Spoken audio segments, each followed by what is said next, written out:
Welcome, everybody. You're on Mind Your Biz, and we have the author James Ruvalcaba, and he wrote The Light Through the Pouring Rain, a real heartfelt book, and he's going to tell us all about it. How you doing, James? Fantastic. How are you doing today? I'm trying to be good. With all this crazy stuff going on. I want to, right off the bat, I just want to give you, applaud you for your bravery in writing a really heartfelt book about your life. And it's very intimate, and a lot of people, don't really understand what you've been through unless they read about it or have been through it themselves.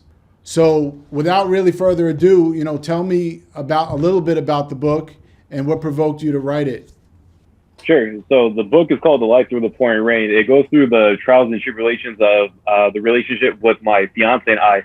We went through a cancer diagnosis. So we were together for 5 years, and she had cancer for 3 of them. Being a millennial, being in the mid-20s and stuff, there's not a blueprint. There's not a Dummies 101 book how to handle this. There's no real way to navigate. You keep your eyes to the sky. If you use God as your navigator, if you use, hard, whatever you may be to fuel you, go ahead. So we use God as our navigator because there was no one to turn to. So I go through the raw emotions of the trials and tribulations of it. I think everybody understands, the baldness, the sickness, the sick to the stomach, the chemotherapy. But what people don't realize is when you behind closed doors, it's like, how do you maintain a relationship? How do you maintain the social life, the family life? How do you maintain all these different avenues here? And so I go through those raw emotions there, and as a male, having myself, I'm not a macho man in any sense, but I have tattoos, I have piercings, I have a type of look where you judging a book by its cover, and no pun intended. People see me and they go, wow, you're a guy like you's opening up like this. I'm like, yeah, because we need to. We every single person here is trying to find peace within themselves. We're all at war with something. We got goals, dreams, we got inner demons, inner battles we're having here. So to let it out is what I'm advocating here for. So that's what the basis of the story is here. Now, what provoked me to write it is that my fiance and I, during the process, documented a lot of the stuff we were going through. But we had a different vision in mind where together we were going to tell the story. Together we were going to, not just because we're in our mid-20s or we're an exception. We're not the first and won't be the last. But we wanted people to know, like, all right, you know what? Behind closed doors, this is the real truth, the raw emotion to it. Wow. But unfortunately, she didn't make it. I'm very sorry. So, yeah, I appreciate that. So to put a bow onto it, what provoked me to do was a promise. So in her last moments, I didn't know her last moments were her last moments. So when that opportunity happened, I told her in her last words, I love you. I said everything you would tell somebody, but I promised her that I would continue to honor her legacy by telling the story. So what fuels this fire is a promise, so the days I'm tired, the days I'm hurting, I can't stop because I made a promise to her, and here I am today on the opposite screen as you. So, wow. That's what I'm doing it for. That's a beautiful thing, James. Now, a young man like yourself, I'm not going to lie, you went through some real heavy stuff that a lot of young people, I feel like they would have bolted out of the relationship. As mean as that sounds, there's grown older people that bolt, but you stayed in it. Like, what kept you, you had to anticipate there's going to be a whole lot of horror involved and hurt. What kept you in to support her through the whole journey? Sure. We in the beginning of the book, I kind of go through the aspects of that. We had a conversation where she was pushing me to the way because we both knew what was to come. She knew the ugliness, the horrors that were to come. But, as males, as you and I, we're told not to be too emotional. If we are, keep it to yourself, go discuss it with yourself. Go look in the mirror, talk to yourself, but don't talk to anybody else. So with that being said, I was able to understand, and I had perspective on what it is when, most females are more emotionally driven, and they're going to hold their man down, their partner down like an anchor. And I thought to myself, if the shoes had switched, she would have been there for me. She wouldn't have left my side. She would have brought me anything I wanted, and she was doing that previously, and I didn't have the diagnosis she did. She always held me down. So, in that moment, I was very blessed to say that I was in sync with the moment. I wasn't out of sight, it wasn't out of hand's reach. I was in the moment. I mentally knew what I was doing. So I said, I'm not going to leave your side because I know you would have held me down. So the last thing I'm going to do is do that. And plus, because, Evan, you're going to be very honest here, if you really think about it, like if I had walked away, it's a lose-lose situation. But I couldn't live with myself knowing that if I walked away and heard, through the grapevine of word of mouth, like, hey, Anabel had passed away, which is my fiance's name. Like, yeah, Anabel passed away. Couldn't live with myself. So I was not going to let that happen. So I stayed in the moment. I held her down like an anchor the best I could for 3 years. Wow. And she must be an amazing woman, because for you to know what you're getting into and you stayed through that, she had to be worth it. And that, that says something. 100%, Evan. I could give you, you know how it is you're in NY, so you know about the concrete jungle, and that's what dating is. Dating's a zoo out there, and I was shielded for that for 5 years. Even though we were going through a cancer diagnosis, it didn't mean we didn't love each other any less. If anything, we loved each other more. But, as I'm building myself back up and, putting the pieces of the puzzle, so to speak, dating's a zoo. It's crazy out there. It is something I wish I never went through. And the best way I could put it, Evan, is that your parents raise you, your family, whoever it may be, tell you that you're trying to find the one, you're the one, you got to find the one. But the thing is, what do you do when you found the one and now they're gone? Now you got to find the two, technically, and it's a hard, big shoes to fill for the next person I find. And when I put myself in that position, I'll be more emotionally ready. I'll have a better perspective on things. But currently, you got to build the brand up and get the story out, But that jungle out there in dating is different, it's crazy. And that's even prior to even going through this, situation. Just we could have had a whole podcast on just dating. But to be honest with you, it's crazy. So to find myself in the situation to try to put one foot in front of the other and continue to try to build and grow, and especially, down the line, try to open myself up again and love it's a tall task. It's a hard drink of water to take, but it is what it is, and it's not to brush it off. It's just, you got to accept it. You got to accept it. Yeah, it's real tough, but you know what? I mean, I think she made you a better man, and I think in the end, the result is you are a better man, and you're already doing things you'd never do before. I mean, you damn wrote a book, man. She's already inspired you to do things you would have never done. So you're a changed man already. Yeah, it's she gave me a lot of game. I'm not gonna lie. I'm not gonna sugarcoat it. I think we find somebody that we look for certain qualities and certain attributes in our partners. A little bit of yourself. You try to find somebody who's gonna push you forward and not pull you back. And she did everything but that. And not only did she do that, she accepted me for the man that I am. I'm not gonna lie to you. I'm not gonna sugarcoat. I'm a grown child. I still watch wrestling. I still watch. I find myself watching anime. I still watch cartoons here and there. I'm a grown child. I still do. I just grew a little. I got a growth spurt technically, but that's it. My childish mentality is still there. I like to still have fun and keep things light. But in what world do we live in? Would a female accept you to do any of those things? Some males would keep that to themselves. Would tuck that away in the closet. You never tell somebody about that. But she said she was a wrestling fan herself. Wow. She put me onto a lot of things a lot of wrestling. She's put me onto animes, cartoons, a certain perspective to keep things light. So she was everything and more under the sun, and I knew she was the one from out the gate, and one of the proudest moments of my life was to bring her home to my mom and say, Mom, this isn't Anabel, this is the one. And to say that out the gate it's a home run. It's a great feeling. I anticipated this feeling one day in life, but to say I was one of one, Mom, I'm batting 1,000, and to come back from that, that's what makes the story even more tragic. It does. Wow, man. So tell me about the process. How hard was it to write the book? How hard is it to write a book? Sure. With the pandemic is the reason why I was presented the opportunity to even write the book. So I had made the promise to her 2 years earlier. I built myself back up, went through the process, went through the ups and downs. And I just started to, as I was working, I used to work in the special ed community. So I used to get back to special needs. My sister used to have disabilities, and unfortunately, she passed away 15 years ago.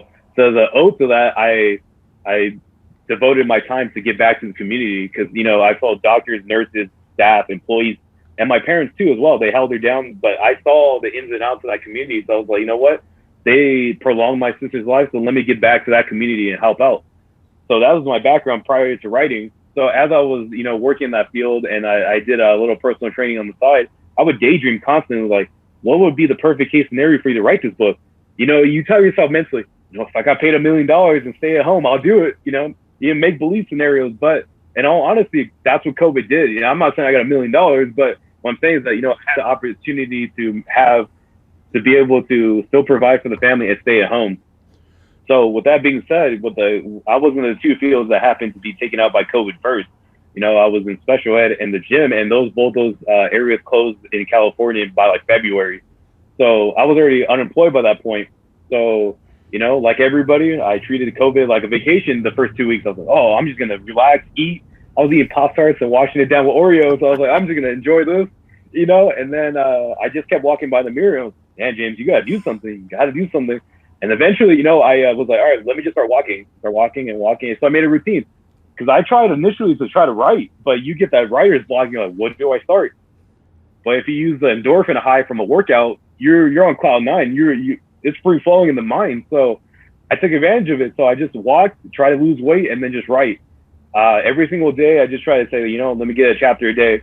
Sometimes some of the chapters would be a little bit too hard hitting. So I'm like, let me pull it back, maybe a couple sentences, a couple paragraphs. But, like yourself, I'm hard-working, go-getter, like never satisfied. I have to complete it. If I see something, I got to finish the task out. Don't start it if you're not going to finish it. That was the mentality, like you got to go after it. So I was like, all right, let's do it. Next thing you know, Evan, 3 books later, I was like, oh, I think I got something here. It was basically like a diary. It just kept home. I just kept using the workout endorphins, the high, to fuel the fire, and the promises in the back of my head, the memories were going through, but it's basically just a diary. It's her story from my perspective.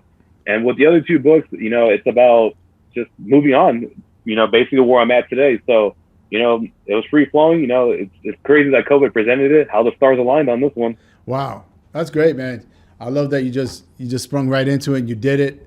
And you actually found like a method of writing that I don't think a lot of people know about. I think most people think they have to sit in a quiet room or look at a pond or something and be in this ultimate tranquility. But you kind of hit it on the head. Endorphins and stimulating yourself and your body, I think it actually gets your mind stimulated. For me as well, I do the same thing. I'll run, I'll get on a bike, and I get all sorts of things going through my head. So that's like creative to me. You got to take advantage of it. I think we're all chasing that high at the gym or boxing, whatever you do, whatever you find yourself doing, even gamers, even whatever your passion is, you're chasing that high, So in order to, it's kind of just like a hand wrapped gift. It's just like, oh, here, this is take it. And once I got the gift, I was like, oh yeah, let me use the high. I'm taking that to the top. I'm going to use it to my advantage. And, that's what I did. And, and I still do it forward. Prior to me hopping on with you, I was just at the gym. I was like, hey, if I'm going to preach that on the podcast, I got to tell them that I just did it myself. I just literally got done doing it. So, I practice what I preach here. That's beautiful, man. So, has it been difficult in the distribution and the selling of the books? Because that's a lot of work in itself. That's a whole nother business of like trying to get your word out, trying to get your book out, trying to get the story out. The education of it is actually really important, not just the story. There's a lot to learn. So how are you getting the message out? How are you getting the book out? Sure. So, I'll tell this little background story. I wrote it. If you believe in God, if you're religious, not, I could tell a story either way, and who am I to judge? It's to each his own. So the way I navigated it was I wrote the book and I was like, I don't know, just a little voice in my head, intuition, it could be faith, whatever you believe in, it's what worked for me. So I was reading a book and a cartoon style, the name jumped out of the book I was reading. The author's name jumped out like the Looney Tunes eyeballs. It jumped out. I was like, okay, who is this person? So I looked her up and I was like, oh man, she is the real deal, So I'm not encouraging this, but this is what I did. I happened to go onto the website and didn't find any contact information. No contact. I was like, all right, you know what? It is what it is. On to the next one. Instagram and social media, they get these bot pages. So I went on a vacation, came back on Monday, and I saw that she had followed me on Instagram. I was like, oh, these Instagram bots are so good. How do they know I was looking for her? So I was like, this has got to be fake. And one thing led to another. It was really her. So I said, hey, shoot or shoot. I got to shoot my shot right here. I hit her with the most generic, probably you've heard it a million times answer, like, I got a book that'll change the world. That was the DM, sent it. I was like, James, come on, man. She's probably seen this a million times. Every business person's heard that a million times. So I was like, all right, be real. I heard her podcast. She said, I don't write books. I tell real life stories. Boom, got it. So a researcher did that, heard the clip, and I sent it back to her. And I said, there's going to be nothing more real life than this story you hear. And, I had the little anxiety. I got the risky text. I threw the phone across the room. I was like, I don't want to see it. Immediately jumped on the bed, grabbed the phone, and I saw her typing. I was like, oh, man, either she's going to make my dream come true or she's going to crush me right here. Either way, it's an answer. And she's like, let me hear it, and one thing led to another. And she gave me all the game. And she put me under her wing. But she did, it's very hard to find genuine people in the business sense, and respectfully, you want to find business with somebody that you both benefit from. But, I know it better than I do that you run into people who are just for themselves. She was so good to me. And, I was so blessed by God for her, because she said, you know what, I could do all these things for you, but on the back end, you could make so much more money if you stay independent. So I'm going to give you the game. I'm going to give you my resources. Do what you want with it. And I was very blessed for her. And it was a quick turnaround. I'm not exaggerating. It was about 1 month turnaround from the day I wrote the book to the day I contacted her to all the information, the cover, the editor, everything happened in a month. So, it was a blessing. So now that's the backstory to how I do it now, is that, I had the hunger, but I just didn't have a blueprint. So I had no one to turn to. I'm a Hispanic heritage. We don't typically get an author as a goal. We just put our head down, work hard. That's it. No one's ever told me, like, James, you're going to be an author. That doesn't happen. Let's be realistic. It's just go work hard, and I have a family that loves and supports me. I could have been at McDonald's. I could have been, flipping burgers, and they would have been happy as could be as long as I worked. So I was by myself. I was on this island. So I tried and tried, missed. You're not going to succeed without failures, and I constantly failed. I didn't sell any books for weeks. Family and friends supported as much as they possibly could. But it's just one day, and this is how I use God as my navigator, and this is how I continually do it now, because it was almost a year later that I was just sitting on my bed talking to my mom about to quit. I was like, Mom, I did it. I released the book. I came through on a promise. I exhausted all my resources. I sunk all my money into this. Right when I was about to quit, I get an email saying, hey, we've been researching you for all this time. Are you interested in going on tour with us? I was like, oh, no, this has got to be spam. Got to be spam. And I started researching, and, legitimately, Evan, it was like a domino effect. They opened the floodgates, and it just one after another, opportunity after opportunity. I just grinded. I met the blessing halfway. This is the blessing. I had to put the work in to meet it, and that's where I find myself at today. Wow. That's a great true story. I hope people get the resilience out of that. Not only was it hard to write a book, you never were an author. You seeked out help, which is nearly impossible, but you seeked it out, you found it.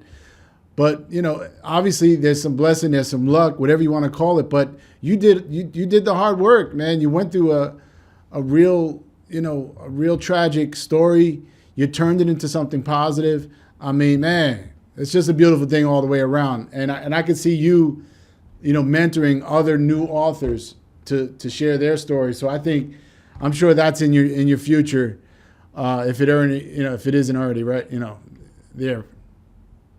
It's a part of the plan. I had to be very realistic for the times we live in. We live in a time where everybody has their 2 cents, has their opinions. Everyone's checking credentials. Everybody's doing this, that, and the other to kind of fact check each other. I prepared myself for the worst that could come out of this. I figured that people will poke holes into the logic of faith and God. How could you keep your eyes to the sky when God's the one who took your fiance? I figured I prepared myself for the absolute worst and the ugliness of this world. I had to prepare myself for that. So there was nothing that was going to shock me, or there's nothing still in the future that could shock me. With that being said, I had to counteract the negativity with the positivity and say, this is the level I plan on taking this story to. Before I even put the book out, I said, you know what? This book is going to translate to the big screen, the movies. It could translate to Netflix, the small screen, because there's a story to be told. And I was already building tragedy to try and prior to me and my fiance. My fiance is a catapult, so to speak, where she just launched me to that much higher of an atmosphere that I'm like, man, that's another ounce of pain I have to deal with. The more you go through, the more you can help people out. Right. I'm not doing backflips saying, you know what, I'll relive it again, but it is what it is. And here I am, I got to make the best of it to continue to honor her. So I anticipated the best, and I have so many expectations. We could do a whole podcast on expectations of what I plan on accomplishing, and I would love to hear what you have planned too, but for another day, but I prepared myself for the positivity and the negativity of this situation. So, I have aspirations and goals to reach here, and continuously, I put 10 toes down, one foot in front of the other, and just dig my heels in and just continuously move forward to push the story out.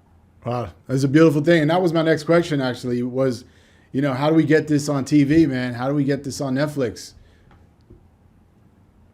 Oh, man, my best answer, as I say here presently, on the opposite side of you, is that I'm gonna put the legwork in. I'm gonna build the brand up as high as I possibly can.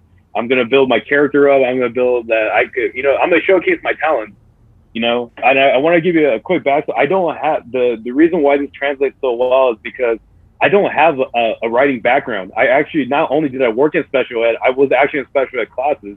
I wasn't a philosopher. I wasn't a thinker. I wasn't like I got an A+ on every single paper I ever wrote. I probably have the furthest credentials than anybody, but what I do have is the people person skills and the hunger, the mentality, the go get it attitude. Those are the things that cannot be taught in the textbooks. They cannot be taught in classrooms. It's not to knock it because I was in the classroom setting myself. So 1 + 1, there's room for that. People need to know that. But the hunger and the dedication is the character, and that's what I have is character and hunger and drive, and the articulation and the people person skills. So, I'm continuously going to keep grinding and meet my blessing halfway. If anybody wants to see this, hey, I'm happy to talk. If it's not time for me to put the story out or translate to the big screen, I'm going to continue to put the work in. It's not going to discourage me. I'm going to keep putting one foot in front of the other, I'm going to, as I always, as I've been told from my mom, and that's my mentor right there, God is never early and he's never late. He's always right on time. So if I was meant to be on Netflix yesterday, I would have been there. If I was meant to be on it during this podcast, I would. Or if I'm meant to be on it tomorrow, I'll be ready as well. You don't have to get ready, I stay ready. So that's where I'm at today. That's beautiful, James, man. I love you, man. I love your spirit. I love the positivity. You turned a real nightmare into something that can be helpful to people to get through some hard times. So, again, I applaud you. I think you're going to be successful at whatever you do. You got a great attitude, and you're definitely a role model for a lot of people. So I hope you keep doing your thing. You keep grinding. Keep that positivity, man. I see you, mentoring. I think you can help a lot of people, man. I appreciate the kind words. I think like yourself, when you put your head down to the floor and you're just grinding constantly, you never did it for no positive reinforcement. You never did it for a pat on the back, a high five. So, as you're grinding, you just already have the expectation, like, what, no one's going to see this. You prepare in silence so you're ready for the loudness and the audience. You work by yourself so that you're prepared for the stage, the crowd. So, it's always refreshing to hear some, positive feedback. For someone like yourself, it doesn't go by the wayside, we didn't have a prep meeting say, Evan, can you please say this anytime? So I genuinely, appreciate the kind words. No, man, this is great. And I want you to tell everybody where they can find your book, because there are people going through struggles and they do need to, learn from another person's experience, so they don't, turn it into a bad thing. Sure. You can find me on social media at my name, which is James Ruvalcaba. I'm on almost all social media. I am not on dating websites. I got to say that caveat. I am not on all social media. I'm just on, the Instagram, Facebook, Twitter. I have my own website as well, which is the title of the book, The Light Through the Pouring Rain. I provide blogs there, little tidbits of game and knowledge to pass on, mentalities, perspectives. And, you can contact me through there. You can contact me social media. I have a newsletter on my website. I put my email address on there. I'll get back to anybody as soon as possible. But, you just never know. You just never know when it could be someone's last moment. So any way I could help out and get back to the community, get back to humanity as a whole, I'm right there. Any way I could kind of shield people away from pains or going down the wrong avenue, I'm right there for them. I'm always one click away, one phone call away, one type of the word away. That's beautiful, James, man. Well, I really thank you for coming through and sharing your story. And you're really an inspiration. And I hope people can really, check out your book or check out your blogs, because you're a real positive dude. You've been through some real tragedy and you turned it around. You really did. So thank you for coming through and letting us mind, Your Biz. The biz is here.